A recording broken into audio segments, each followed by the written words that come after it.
Hello everyone.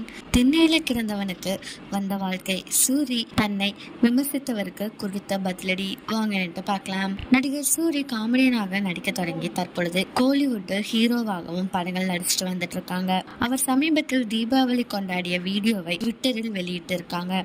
அவர் வீட்டை பார்த்துவிட்டு netizen ஒருவர் திண்ணையில கிடந்தவனுக்கு திட்டுக்கின வந்துச்சாம் வாழ்க்கை என விமர்சித்திருக்காங்க. அந்த நபருக்கு சூரி கூலாக பதில் கொடுத்திருக்காங்க. திண்ணையில் இல்லை நண்பா, பல நாட்களுக்கு இரவுகளும் ரோட்டில் தான் இருந்தவன் நான்.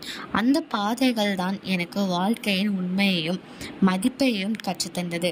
நீயும் உன் வளர்ச்சியில் நம்பிக்கை வைத்து முன்னேறினா வெற்றி நிச்சயம் உன்னை தேடி வரும் என அந்த நபருக்கு பதிலடியோடு அட்வைஸும் கூறியிருக்காங்க நடிகர் சூரி. உங்களை யாருக்கெல்லாம் நடிகர் சூரிய ரொம்ப பிடிக்குமோ அவங்கள கமெண்ட்ல சொல்லுங்க. இதே மாதிரி லேட்டஸ்ட் சினிமா நியூஸ் அப்டேட் தெரிஞ்சுக்கணும்னா இந்த சேனலை சப்ஸ்கிரைப் பண்ணிக்கோங்க.